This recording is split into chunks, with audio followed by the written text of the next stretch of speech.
Shalom, praise the Lord. आप सबों को आज के सुबह में स्वागत करता हूं। एक बार की बात है, जब कड़ाके की ठंड थी, तब एक परिवार जहां पे पति, पत्नी और 2 बच्चे थे, इस बात की चर्चा कर रहे थे कि आज क्रिसमस है, हमें कलीसिया में जाना है। और माँ, पत्नी और 2 बच्चे तैयार हो गए कलीसिया जाने के लिए, लेकिन पति कहता है कि मैं नहीं जाऊंगा। तो उसकी पत्नी और दोनों बच्चे कहते हैं, पापा आज जाना चाहिए, क्योंकि आज क्रिसमस है और क्रिसमस का सेलिब्रेट हम कलीसिया में जाके कर सकते हैं। लेकिन पिता ने कहा, क्या क्रिसमस, क्यों क्रिसमस? तब उसकी पत्नी और बच्चों ने कहते हैं कि क्रिसमस का मतलब है प्रभु यीशु मसीह संसार में हम सभी लोगों के लिए आए हैं। पति इस बात को सुनकर विश्वास नहीं करता और कहता है कि कैसे प्रभु यीशु मसीह या फिर कैसे वो ईश्वर मनुष्य का रूप धारण करके इस पृथ्वी पे हमारे लिए आ सकता है। मैं इस बात पे विश्वास नहीं करता। और उसने उस बात पे विश्वास नहीं की और उसने अपनी पत्नी और अपने बच्चों को उसने जाने के लिए इजाजत तो दी, लेकिन वो नहीं गया, वो अपने घर पे ही रहा। और जब उसके पत्नी और दोनों बच्चे चले गए कलीसिया में, तब ये व्यक्ति अपने कमरे में अकेला बैठ के अखबार पढ़ रहा था, जबकि बाहर बहुत ज्यादा ठंड थी, जहां पे बर्फ गिर रही थी। लेकिन उस ठंड के बीच में भी उसके परिवार कलीसिया चले गए, लेकिन ये व्यक्ति जिसने विश्वास नहीं करता था और वो अपने कमरे पे बैठा अखबार पढ़ रहा। जब वो अखबार पढ़ रहा था तो उसे कुछ आवाज सुनाई दी। ऐसा लगा कि उसके घर के बाहर दरवाजे पे कोई खटखटा रहा है। उसने बाहर जाके देखा तो उसे कुछ भी नहीं दिखाई दिया। फिर वो वापस आके बैठ के फिर से वो अखबार पढ़ रहा था। थोड़ी देर के बाद फिर से वो आवाज आई। वो बाहर गया और देखा बाहर तो कोई भी नहीं था। फिर से वो आके परेशान हुआ और सोचा कि कौन है। फिर से आवाज आने लगी। जब उसने ध्यान दिया तो वो व्यक्ति जहां बैठा था उसके पीछे एक खिड़की थी जिसमें शीशे लगी हुई थी, जहां से वो बैठ के बाहर के दृश्य को भी देख सकता था। तो वो आवाज इसलिए आ रही थी क्योंकि बाहर बहुत ज्यादा कड़ाके की ठंड की वजह से एक चिड़िया थी जो उड़ के वो कमरे के अंदर आना चाहती है और कमरे के अंदर गर्माहट को महसूस करना चाहती थी। और जिसकी वजह से ये चिड़िया उड़ती हुई आती है और उस खिड़की से घुसने की कोशिश करती है। लेकिन जबकि वो खिड़की शीशे का था तो उस चिड़िया को पता नहीं चला, इसलिए बार बार उड़ के आके उस शीशे पे टकराती और गिर जाती। जब इस व्यक्ति ने देखा ध्यान से कि आवाज तो यहां से आ रही है, तो वो उस चिड़िया को देखकर वो ध्यान से देखने लगा और सोचने लगा कि क्या हुआ, क्या हो रहा है। और उसके बाद में पता चला कि ये चिड़िया बाहर ठंड की वजह से घर के अंदर, कमरे के अंदर आना चाहती। तो इसने कोशिश किया कि जाके खिड़की को खोले और चिड़िया को अंदर आने दे। जब ये व्यक्ति खिड़की खोलने के लिए जब नजदीक जाता है खिड़की खोलने के लिए, तब चिड़िया इस व्यक्ति को देखकर डर जाती है, डर के भागने लगती है। और ये व्यक्ति सोचने लगता है कि अरे, मैं इस चिड़िया को अंदर आने के लिए मैं दरवाजा खोल रहा हूं, खिड़की खोल रहा हूं, लेकिन ये डर के मारे फिर से बाहर चली जा रही है। फिर वो परेशान हुआ और सोचा कि मैं कैसे इसको मदद करूं। उसने खिड़की भी खोला, उसने पर्दे भी हटाए, सब कुछ उसने किए, लेकिन कोई फर्क नहीं पड़ा। वो चिड़िया अंदर नहीं आ रही है। और इसी दौरान ये चिड़िया अंदर आने की कोशिश में लगातार वो खिड़की पे आके टक्कर मार दी, और जिसकी वजह से उसके पूरे चोंच घायल हो गया और खून निकलने लगा।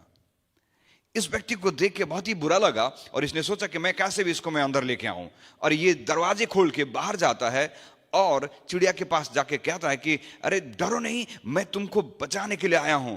लेकिन चिड़िया इस व्यक्ति को देख के भागने लगती है और ये व्यक्ति परेशान हो जाता है। ये बता नहीं पाता, समझा नहीं पाता चिड़िया को कि तुम अंदर आ जाओ। इस व्यक्ति ने परेशान होकर कहता है कि मूर्ख चिड़िया, कि मैं तुमको बचाने के लिए यहां आया हूं। मैं चाहता हूं कि तुम ठोकर खा के तुम वहां पे घायल हो जा रही हो। मैं चाहता हूं कि तुम अंदर आओ और सुरक्षित रहो घर के अंदर, क्योंकि बाहर ठंड है, लेकिन तुम समझ नहीं रहे है।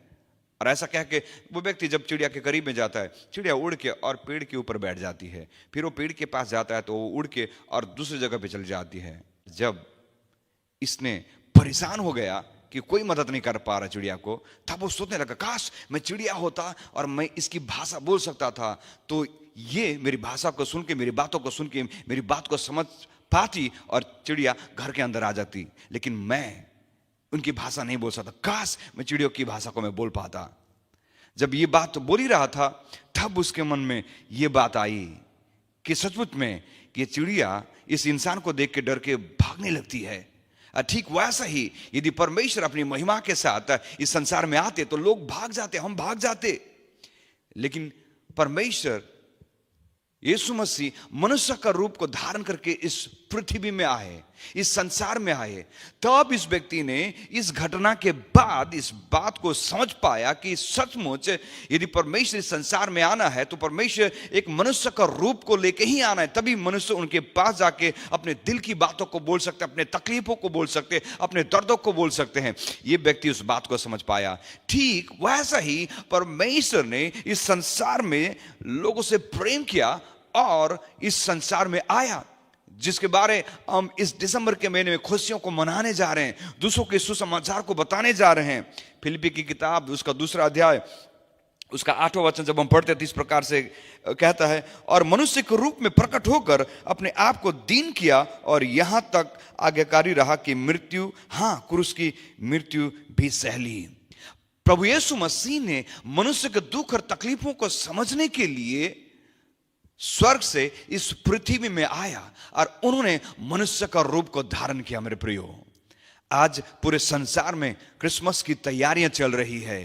हमें इस बात को हमको जानना है कि प्रभु यीशु मसीह इस संसार में इसलिए आया ताकि आपके और मेरे दुखों को समझ सके, आपके और मेरे पीड़ाओं को समझ सके, आपके और मेरी चिंताओं को दूर कर सके।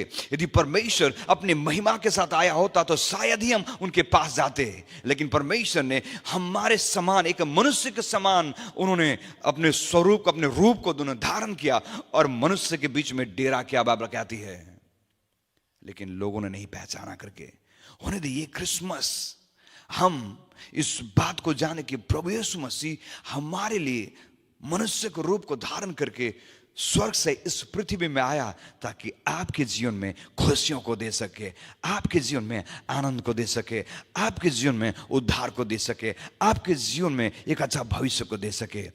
आपके लिए वो इस पृथ्वी में आया मनुष्य का रूप धारण करके ताकि आपके दर्दों को समझ सके, आपके दुखों को समझ सके, आपके परेशानियों को समझ सके, आपके बेचैनियों को समझ सके मेरे प्रियो, और आपको उद्धार कर सके और आपको शांति दे सके और आपको अनंत जीवन दे सके मेरे प्रियो। और यदि क्रिसमस इस सुसमाचार को हम दूसरों तक भी जाके हम कहने पाए कि प्रभु यीशु मसीह इस संसार में मनुष्य का रूप को धारण करके आया ताकि हर एक व्यक्ति के जीवन में आशीषों को, हर एक व्यक्ति के जीवन में उद्धार को, तारण को देने पाए। ये क्रिसमस सच में किसी और के लिए आशीष का कारण बन सकता है जब आप इस सुसमाचार की बातों को जब जाके आप दूसरों से कहते हो प्रभु यीशु मसीह हर एक मानव जाति के लिए संसार में मनुष्य का रूप धारण करके आया। आइए इस क्रिसमस में हमारा जीवन किसी और के लिए, किसी और के हृदय में यीशु जन्मने पाए और उसका कारण आप और मैं बने। आइए हम प्रार्थना करें। प्रभु, हम प्रार्थना करते यीशु के नाम से। प्रभु सतत में प्रभु आपने मनुष्य के दुख और पीड़ाओं को जानने के लिए, समझने के लिए अपने मनुष्य का रूप धारण किया और इस पृथ्वी पे आया। प्रभु हम प्रार्थना करते हैं जबकि इस महीना हम इस उत्साह को मनाते प्रभु, कई सारे लोग प्रभु दुख और तकलीफ में है, परेशानियों में है प्रभु होने दे वो जानने पाए कि प्रभु आप उनके लिए भी आया और वो प्रभु अपने दिल की बातों को, अपने तकलीफों को आपसे कहने पाए, अपने जीवन में प्रभु निजात को पाए, उद्धार को पाए, तारण को पाए। परमेश्वर प्रभु होने दे ये शांति का सुसमाचार हर एक के जीवन में शांति को लेके आने पाए। प्रभु धन्यवाद हमसे बात करने के लिए। यीशु मसीह के नाम से हम प्रार्थना मांगते हैं। आमेन, आमेन, आमेन। प्रभु आप सबको आशीष दे। जय मसीह की।